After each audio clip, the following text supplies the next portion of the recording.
Muchos hombres creen que para superarse deben compararse con otros, competir sin descanso o demostrar constantemente que son los mejores. Se esfuerzan por parecer exitosos, por aparentar seguridad, por coleccionar logros que impresionen a los demás. Pero la verdad es que esa no es la clave para ser mejor.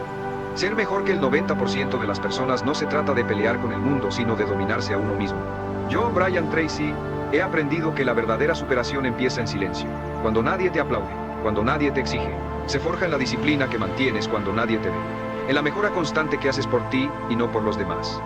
No necesitas ser extraordinario desde el principio, solo necesitas decidir que no volverás a ser el mismo mañana. La clave no está en competir, sino en crecer.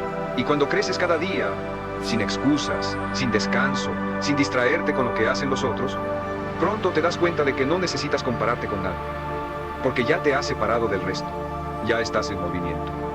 Y el mundo empieza a notarlo. Todo cambia cuando tú cambias. Todo comienza cuando tú decides superarte, sin permiso, sin ruido y sin pausa. No importa en qué punto te encuentres hoy.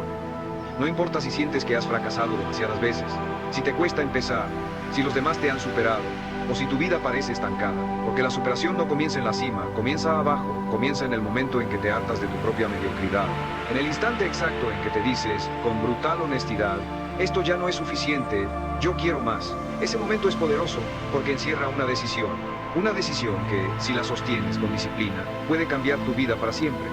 Pero para eso debes entender una verdad que muy pocos aceptan. Nadie va a venir a salvarte, nadie te va a regalar la vida que deseas. Si tú no te haces cargo de ti mismo, nadie lo hará. Y si no estás dispuesto a exigirte más de lo que otros te exigen, te quedarás en el mismo lugar que ellos. Superarte no es una meta, es una actitud. Es un estilo de vida. Es la elección consciente de mejorar aunque nadie te lo pida, de aprender aunque no tengas ganas, de levantarte aunque estés roto. Cada vez que te fuerzas a hacer lo correcto cuando preferirías hacerlo fácil, estás fortaleciendo tu carácter. Cada vez que eliges lo incómodo en lugar de lo cómodo, estás entrenando tu mente para el éxito. Y eso con el tiempo te separa del 90% de las personas que viven justificando, posponiendo y cediendo. Ellos hacen lo que quieren, tú haces lo que debes. Esa es la diferencia. Quienes se superan no lo hacen por motivación, lo hacen por decisión, porque han comprendido que la vida no premia a los que esperan, sino a los que actúan. Y si tú actúas hoy, aunque no tengas ganas, aunque no tengas todo claro, aunque estés cansado, ya estás ganando, ya estás avanzando. Y eso, al repetirlo día tras día, crea un abismo entre quién eras y en quién puedes convertirte. El verdadero crecimiento no se nota en una semana, pero se vuelve inevitable en unos meses. Por eso, no midas tu progreso por los resultados inmediatos. Mídelo por tu constancia, por tu esfuerzo, por tu capacidad de continuar incluso cuando todo en ti quiere parar. Nadie te obliga a crecer, nadie te exige que seas mejor. Pero esa es justamente tu ventaja. Porque mientras otros se rinden sin presión, tú avanzas sin aplausos. Y eso, eventualmente, te hará imparable. Porque quien se exige a sí mismo lo que otros no están dispuestos a soportar, siempre termina más lejos. Si quieres superarte y ser mejor que el 90% de las personas, hay una verdad incómoda que debes abrazar cuanto antes. La mayoría de la gente no está dispuesta a hacer sacrificios. Viven atrapados en la zona cómoda, justificando su falta de progreso con frases como, no tengo tiempo, ya es muy tarde para mí o así soy yo. Pero tú no estás aquí para justificar, estás aquí para romper ese muro. Estás aquí porque algo dentro de ti ya no tolera la mediocridad. Porque aunque hayas fallado, aunque te hayas detenido 1000 veces, sigues con esa incomodidad en el pecho. Ese impulso que te dice, no estoy viviendo al nivel que sé que puedo vivir.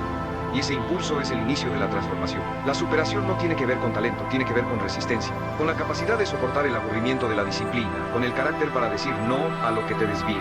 Y con el coraje de continuar cuando nadie te está observando. La mayoría de los hombres se derrumban cuando el camino se vuelve monótono, pero los que se superan entienden que la monotonía es parte del juego, que el progreso no se siente como un estallido de gloria, sino como una cadena de días simples donde eliges hacerlo bien aunque nadie te lo reconozca. Y eso requiere temple, requiere voluntad, requiere visión. Si quieres superar al 90%, empieza por hacer lo que ese 90% no hace. Levántate temprano incluso cuando no tienes obligaciones. Lee libros en lugar de consumir basura. Aprende algo nuevo cada semana. Haz ejercicio aunque no tenga resultados inmediatos. Ahorra cuando todos gastan. Calla cuando los demás gritan. Construye en silencio. Mientras todos reaccionan, tú eliges actuar con propósito. Porque los que cambian su vida no lo hacen con grandes discursos, lo hacen con acciones consistentes, pequeñas, pero poderosas. El mundo está lleno de ruido, de distracciones, de excusas disfrazadas de consejos. Y si no eres consciente, ese ruido te arrastra. Por eso, debes convertirte en alguien que elige su camino con firmeza, que no espera que las circunstancias sean ideales, sino que actúa a pesar de ellas. Porque cada vez que eliges avanzar, aun cuando no ves el final del camino, estás desarrollando un poder interior que te distingue del resto. Ese poder se llama autodominio, y el autodominio es lo que más escasea hoy en día. El verdadero hombre que se supera no necesita validación, no necesita que le digan que va bien, él lo sabe, porque se ve en el espejo y reconoce el esfuerzo silencioso que ha hecho, el trabajo invisible, el sacrificio constante, la lucha diaria contra sus propios impulsos. Y eso es lo que lo separa, no la suerte, no las oportunidades, no el talento. Lo que lo separa es que eligió lo difícil y se mantuvo firme. Mientras los demás se dispersan, él se enfoca. Mientras los demás buscan atajos, él construye su carácter. Y al final, eso es lo que vence, el carácter. Porque el carácter te lleva a lugares donde el talento jamás podrá sostenerte. Todo hombre que desea superarse debe enfrentar una realidad ineludible. El enemigo más difícil no está fuera, está dentro. No es el jefe que no te valora, ni la pareja que te critica, ni la familia que no te apoya. El verdadero obstáculo es esa voz interna que te susurra que no eres suficiente, que no vas a lograrlo, que es mejor conformarte. Esa voz que aparece cuando estás a punto de hacer algo grande. Esa voz que te detiene justo antes de comenzar. Y si no aprendes a confrontarla, si no la reconoces como lo que es una ilusión, un miedo heredado, una programación vieja, entonces vivirás atrapado en una cárcel mental sin barrotes, pero igual de limitante. Superarte significa aprender a hablarte con autoridad. Significa romper con la narrativa que te convierte en víctima y empezar a construir una mentalidad de creador. Es dejar de preguntarte por qué las cosas no cambian y comenzar a preguntarte qué estás haciendo tú para cambiarlas. Cada pensamiento de duda que aceptas se convierte en una cadena. Cada pensamiento de decisión que eliges en una llave. Por eso es fundamental que domines tu diálogo interno, porque nadie te acompaña tanto como tu mente. Y si no haces que trabaje para ti, trabajará en tu contra. No se trata de pensar positivo y ya. Se trata de entrenar tu enfoque, de convertirte en un hombre que dirige sus pensamientos con intención, que cuando aparece el miedo no lo ignora, pero tampoco le rinde homenaje, lo observa, lo entiende, y luego actúa igual. Porque el coraje no es ausencia de miedo, es movimiento a pesar del miedo, y quien logra dominar su mundo interno, domina su destino. Hay algo que distingue a los hombres que se superan. No negocian con sus estándares, no bajan el nivel para encajar, no ajustan su esfuerzo para sentirse cómodos. Ellos elevan la barra y se obligan a alcanzar, aunque duela, aunque cueste, aunque nadie más lo haga. Y ese compromiso con la excelencia personal a solas, sin reconocimiento, los convierte en una anomalía en un mundo lleno de mediocridad. Mientras el 90% se adapta a su entorno, el 10% lo transforma. Mientras los demás aceptan su condición, tú puedes usarla como combustible, porque toda dificultad que enfrentas, todo rechazo, todo fracaso, puede ser redirigido hacia tu crecimiento si estás dispuesto a hacerte responsable. Esa es la esencia de la superación. Responsabilidad radical. Nadie vendrá a cambiar tu vida. Nadie te debe nada. Y en esa aparente dureza está tu mayor libertad, porque si tú eres el responsable, entonces tú también tienes el poder de reconstruirte, de redefinirte, de rehacer tu camino. Y mientras otros siguen esperando, tú ya estás creando, porque aprendiste que no necesitas permiso para avanzar, solo necesitas determinación. Y cuando esa determinación se convierte en hábito, el éxito deja de ser una posibilidad y se vuelve inevitable. Hay un punto en el camino de todo hombre en el que la motivación ya no es suficiente, en el que los videos, los libros, los consejos y las frases dejan de tener efecto. Llega un momento en el que ya no necesitas más inspiración, sino decisión. Porque la inspiración te mueve un día, pero la decisión te transforma para siempre. Y ese es el momento en el que te separas del resto. Cuando, sin importar si tienes ganas o no, eliges avanzar. Cuando dejas de buscar excusas externas y empiezas a responsabilizarte de cada paso, de cada elección, de cada resultado, en ese momento, el juego cambia. Porque tú cambias. Este es un buen momento para que, si este contenido te está ayudando, te suscribas. Porque si te estás comprometiendo contigo mismo, necesitas rodearte de herramientas, ideas y recordatorios constantes que refuercen ese camino. Y déjame preguntarte algo importante. ¿Cuál es el hábito que más te cuesta mantener, pero sabes que te cambiaría la vida si lo dominaras? Escríbelo en los comentarios, hazlo real, ponlo enfrente de ti, porque cuando lo nombras, lo puedes transformar. Ahora bien, volvamos a lo esencial. Tu vida no cambia cuando lo deseas. Cambia cuando lo disciplinas. El deseo es solo una chispa. La disciplina es el fuego constante que la mantiene viva. Y eso implica hacer cosas incómodas una y otra vez, hasta que lo incómodo se vuelve parte de ti. Esa es la única forma de construir una identidad fuerte, una que no dependa del ánimo, ni del entorno, ni de los demás. Una que nace de la coherencia entre lo que dices que quieres y lo que estás dispuesto a hacer para lograrlo. No necesitas cambiarlo todo hoy. Solo necesitas cambiar algo y mantenerlo. Todos los días. Incluso los malos. Incluso cuando no ves resultados, porque es en esa constancia silenciosa donde se separa el promedio del imparable. No se trata de perfección, se trata de persistencia. Y si logras mantenerte firme en lo pequeño, con el tiempo te convertirás en alguien inmenso. Porque el carácter se forja en lo que haces cuando nadie te aplaude, cuando nadie te empuja, cuando nadie te observa. Ahí es donde se mide tu compromiso real. Cada vez que haces lo correcto, aunque sea más difícil, estás entrenando tu mente para vencer. Y cada día que vences un impulso negativo, que eliges lo constructivo, que cumples contigo mismo, estás sumando fuerza, foco, claridad. No hay fórmula mágica, hay repetición, hay renuncia, hay enfoque. Y quien domina esos tres elementos puede superar a cualquiera, no porque sea mejor, sino porque eligió no detenerse. Y en este mundo, casi nadie está dispuesto a sostener ese ritmo. Tú sí puedes. Tú ya estás en camino. Hay una distancia silenciosa que separa a los hombres comunes de aquellos que logran cosas extraordinarias. No es la suerte, no es la inteligencia, no es el dinero, es la forma en la que se enfrentan a la incomodidad. El hombre promedio la evita, la posterga, la disfraza, pero el que se supera, la busca, la usa, la convierte en su entrenamiento, porque entiende que cada momento de incomodidad es una oportunidad para crecer, para volverse más fuerte, más disciplinado, más enfocado. La incomodidad no es el enemigo, es la señal de que estás avanzando. Si todo te resulta fácil, es probable que no estés creciendo, porque lo que realmente vale, duele, y es aquí donde se define el verdadero cambio. Porque cualquiera puede tomar buenas decisiones cuando está motivado, cualquiera puede cumplir su rutina durante una semana, cualquiera puede prometer que va a cambiar, pero solo unos pocos tienen la capacidad de sostener esa decisión cuando la emoción desaparece. Y esos pocos no son especiales, no son diferentes. Solo han entendido que el éxito no es glamoroso, es repetitivo, no es brillante, es austero, no es emocionante, es muchas veces aburrido. Pero en ese aburrimiento disciplinado, en esa monotonía elegida, está la llave de una vida extraordinaria. Si estás dispuesto a entrenarte a través del sacrificio, descubrirás que todo lo que buscas está del otro lado de tu comodidad. La autodisciplina no es una cárcel, es una forma de libertad. Porque cuando dominas tus impulsos, tus hábitos y tu energía, te vuelves dueño de ti mismo. Ya no reaccionas, eliges, ya no dependes, decides. Y ahí, en esa autonomía interna, empieza tu verdadero poder. El poder de construir una vida que no dependa del clima, ni del entorno, ni de si hoy te felicitaron o te ignoraron. Una vida guiada por principios, no por emociones pasajeras. Y es precisamente eso lo que te separa del 90% de las personas. Ellos viven reaccionando, tú estás construyendo. Ellos se detienen al primer obstáculo, tú aprendes a empujar más fuerte. Ellos buscan validación, tú buscas progreso. Porque ya entendiste que tu valor no está en lo que logras hoy, sino en lo que estás dispuesto a sostener con el tiempo. El resultado que tanto deseas no es el premio de una acción aislada. Es la consecuencia inevitable de una vida bien vivida, de un día bien aprovechado, repetido sin descanso. Ahora, hazte esta pregunta con brutal honestidad. ¿Estás viviendo a nivel de tus sueños o a nivel de tus excusas? Porque no puedes tener ambos. No puedes tener... ¿Alguna vez has sentido que el peso de tu pasado te impide avanzar hacia el propósito que Dios tiene para ti? En Filipenses 3, 13, 14, Pablo nos enseña: una cosa hago, olvidando lo que queda atrás y esforzándome por alcanzar lo que está delante, sigo avanzando hacia la meta para ganar el premio que Dios ofrece. Este versículo no solo nos invita a dejar atrás el pasado, sino que nos muestra el poder de confiar en el plan divino para nuestro futuro. Hoy te revelaremos 6 claves bíblicas para dejar atrás el pasado y caminar con confianza en los caminos que Dios ha trazado. Si alguna vez te has sentido atrapado por tus errores o por las heridas que otros dejaron en tu vida, este mensaje es para ti. Dios tiene un propósito restaurador y lleno de esperanza. ¿Estás listo para descubrirlo y dar el primer paso hacia la libertad que Él te da?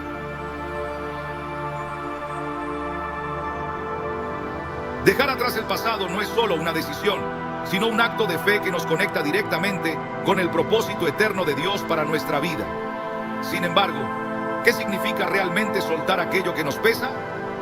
Es una pregunta que no se resuelve de manera sencilla, porque a menudo nuestras experiencias más dolorosas se entrelazan con nuestra identidad, moldeando la manera en que nos vemos a nosotros mismos y al mundo que nos rodea. Pero aquí está la clave: no importa cuán profundo sea el impacto de nuestro pasado, no tiene el poder de definir nuestro futuro cuando confiamos en Dios.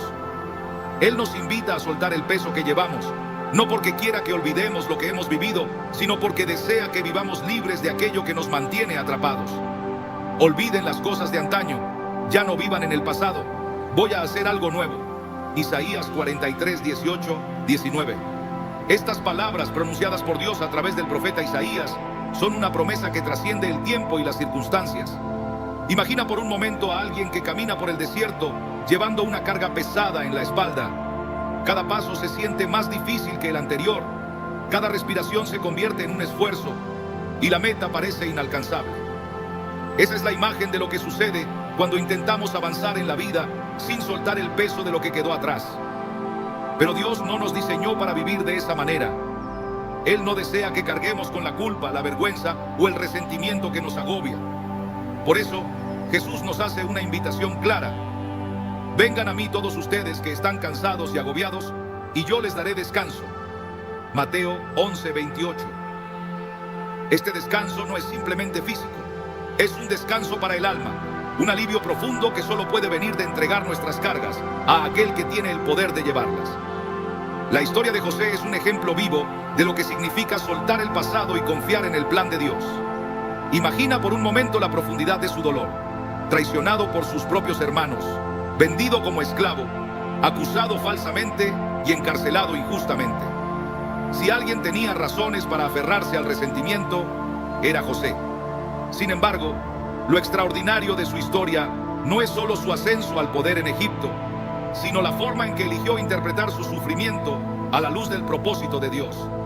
En Génesis 50:20, cuando finalmente enfrenta a los mismos hermanos que lo habían traicionado, les dice: ustedes pensaron hacerme mal, pero Dios lo encaminó para bien, para lograr lo que hoy estamos viendo, salvar la vida de mucha gente. Estas palabras no solo reflejan el perdón de José, sino también su capacidad para soltar el dolor del pasado y abrazar la obra redentora de Dios en su vida. Pero ¿cómo logramos nosotros lo mismo? ¿Cómo soltar lo que parece tan profundamente arraigado en nuestro corazón? Aquí es donde la fe entra en acción. Soltar el pasado no es un acto de fuerza de voluntad, es un acto de rendición. Es reconocer que no podemos avanzar por nuestras propias fuerzas y que necesitamos la intervención divina para liberarnos. En Zacarías 4:6 se nos recuerda: no será por la fuerza ni por ningún poder, sino por mi espíritu, dice el Señor Todopoderoso.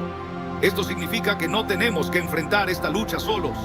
Dios nos da su Espíritu Santo para guiarnos, fortalecernos y transformar nuestras perspectivas. El pueblo de Israel, en su salida de Egipto, también enfrentó el desafío de soltar su pasado. Después de siglos de esclavitud, finalmente fueron liberados por el poder de Dios. Pero su libertad física no se tradujo de inmediato en una libertad mental o espiritual. Cuando se encontraron atrapados entre el Mar Rojo y el ejército de Faraón, su reacción fue mirar hacia atrás con nostalgia, deseando regresar a la esclavitud en Egipto. ¿No te dijimos en Egipto: déjanos en paz, queremos seguir sirviendo a los egipcios? Más nos vale servir a los egipcios que morir en el desierto. Éxodo 14:12. Esta respuesta, aunque desconcertante, refleja una verdad humana. A menudo preferimos lo conocido, aunque nos limite a lo desconocido, que exige fe. Pero Moisés, confiando en la promesa de Dios, les respondió: el Señor peleará por ustedes, solo quédense quietos. Éxodo 14:14. Y fue entonces, en ese momento de total dependencia, que Dios abrió un camino en medio del mar, llevándolos hacia la libertad. Así como el pueblo de Israel tuvo que cruzar el Mar Rojo, nosotros también enfrentamos momentos en los que debemos tomar una decisión: permanecer atrapados en lo que conocemos o dar un paso de fe hacia lo que Dios nos promete. Esto no significa que el pasado desaparezca mágicamente, pero sí que dejamos de permitir que tenga el control sobre nosotros. En Hebreos 12:1-2 se nos exhorta: despojémonos de todo peso y del pecado que nos asedia, y corramos con perseverancia la carrera que tenemos por delante, fijando la mirada en Jesús, el autor y consumador de nuestra fe. Este acto de despojarnos no es solo una elección momentánea, es un compromiso continuo de rendir a Dios cada pensamiento, cada emoción y cada experiencia que nos impide avanzar. En la vida de Pablo, vemos otro ejemplo poderoso de lo que significa soltar el pasado. Antes de su conversión, Pablo, conocido como Saulo, era un perseguidor implacable de los cristianos. Su vida estaba marcada por la violencia y el rechazo hacia aquellos que seguían a Cristo. Sin embargo, después de su encuentro con Jesús en el camino a Damasco, todo cambió. En Filipenses 3:13-14, Pablo escribe: una cosa hago, olvidando lo que queda atrás y esforzándome por alcanzar lo que está delante, sigo avanzando hacia la meta para ganar el premio que Dios ofrece. Estas palabras nos muestran que soltar el pasado no significa ignorarlo, sino dejar de permitir que nos defina. Pablo no negó su historia, pero tampoco dejó que su pasado dictara su futuro. En cambio, lo entregó a Cristo, quien lo redimió y lo usó para su gloria.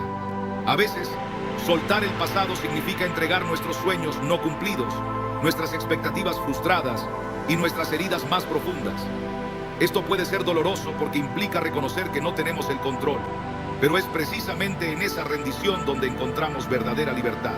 Jesús dijo: el que quiera salvar su vida, la perderá, pero el que pierda su vida por mi causa, la encontrará. Mateo 16:25. Este principio, aunque difícil de aceptar, es la clave para experimentar la vida abundante que Dios nos ofrece. Un hombre que había enfrentado años de lucha con el rechazo y la culpa, descubrió esta verdad mientras meditaba en Romanos 8:1. Por lo tanto, ya no hay condenación para los que están unidos a Cristo Jesús.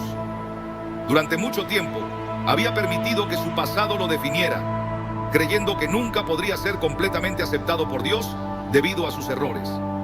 Pero al rendir su carga a Cristo, experimentó una paz que transformó su vida. Este acto de soltar no eliminó las cicatrices de su pasado, pero sí le permitió verlas como recordatorios de la gracia de Dios, en lugar de señales de su fracaso. Cuando soltamos el pasado, no solo encontramos libertad para avanzar, sino también espacio para que Dios haga algo nuevo en nuestra vida. En Juan 15:2, Jesús dijo: todo pámpano que en mí no lleva fruto, lo quitará, y todo el que lleva fruto lo limpiará, para que lleve más fruto. Este proceso de poda, aunque incómodo, es esencial para nuestro crecimiento espiritual. Al soltar lo que ya nos sirve, permitimos que Dios nos prepare para llevar fruto abundante en su reino. Dejar atrás el pasado no es un destino, es un viaje continuo de fe y rendición. Cada día enfrentamos la decisión de soltar nuestras cargas y confiar en que Dios está obrando en medio de nuestras circunstancias. Cuando elegimos hacerlo, descubrimos que su plan para nuestra vida es mucho mayor de lo que podemos imaginar. Y como dice Jeremías 29:11, es un plan de bienestar y no de calamidad, a fin de darnos un futuro y una esperanza. El perdón es un acto transformador, no solo para quienes lo reciben, sino principalmente para quienes lo otorgan. Es una liberación profunda que nos permite dejar atrás el pasado y caminar hacia el futuro que Dios tiene preparado para nosotros. Jesús, en su enseñanza, dejó claro que el perdón no es solo una opción, sino una necesidad para quienes desean vivir en comunión con Dios. Porque si perdonan a otros sus ofensas, también los perdonará a ustedes su Padre Celestial. Pero si no perdonan a otros sus ofensas, tampoco su Padre les perdonará a ustedes. Mateo 6:14-15. Estas palabras, tan directas como desafiantes, nos muestran que el perdón es un puente entre nuestra relación con los demás y nuestra relación con Dios. Sin embargo, el acto de perdonar no es algo que nazca naturalmente en nosotros. Las heridas que llevamos pueden ser tan profundas que parecen resistirse a cualquier intento de sanarlas. A menudo nos aferramos al dolor como si fuera una protección contra más daño, o incluso como un recordatorio de lo que hemos sufrido. Pero aquí está el desafío. El perdón no se trata de justificar lo que otros han hecho, ni de ignorar el daño causado. Se trata de liberar el poder que esas heridas tienen sobre nuestra vida, entregándolas a Dios. Romanos 12:19 nos recuerda: no tomen venganza, hermanos míos, sino dejen el castigo en las manos de Dios, porque está escrito: mía es la venganza, yo pagaré, dice el Señor. Perdonar es un acto de fe, una declaración de confianza en que Dios hará justicia en su tiempo y a su manera. Uno de los ejemplos más conmovedores de perdón lo encontramos en la historia de José. Después de años de sufrimiento causado por sus hermanos, quienes lo vendieron como esclavo, José tuvo la oportunidad de vengarse. En lugar de hacerlo, eligió el perdón. Sus palabras en Génesis 45:5 reflejan la profundidad de su fe. Ahora, no se aflijan ni se reprochen el haberse deshecho de mí, porque fue para salvar vidas que Dios me envió delante de ustedes. Este acto de gracia no solo restauró su relación con sus hermanos, sino que también permitió que el propósito de Dios se cumpliera en la vida de toda su familia.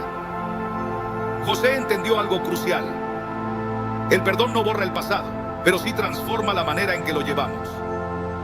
Jesús mismo es el mayor ejemplo de perdón. En la cruz, mientras sufría el castigo más cruel e injusto, oró por aquellos que lo crucificaron.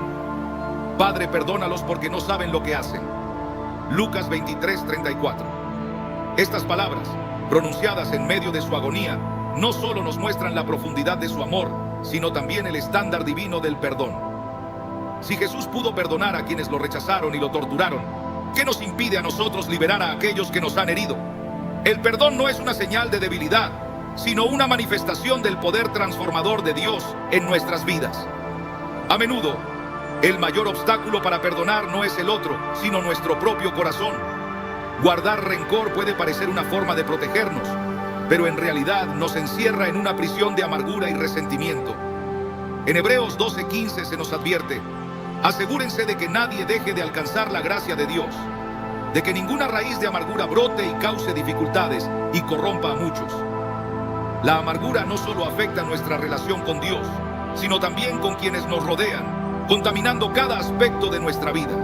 Perdonar, por otro lado, es como arrancar una raíz venenosa del corazón, permitiendo que el amor y la paz de Dios fluyan libremente. Un hombre que había sufrido una traición en su matrimonio compartió cómo el perdón le salvó, no solo espiritualmente, sino emocionalmente. Durante años cargó con el dolor y la ira, alimentando pensamientos de venganza que solo profundizaban su sufrimiento. Pero un día, mientras leía Efesios 4:31-32, abandonen toda amargura, ira y enojo, sean bondadosos y compasivos unos con otros, y perdónense mutuamente, así como Dios los perdonó a ustedes en Cristo. Sintió que Dios le estaba hablando directamente. Aunque el proceso fue largo y doloroso, decidió perdonar a su cónyuge, no por lo que ella merecía, sino por lo que él necesitaba: libertad. Este acto no solo trajo paz a su corazón, sino que también restauró su relación con Dios. El perdón es, en esencia, un reflejo del carácter de Dios. En Colosenses 3:13 se nos dice: así como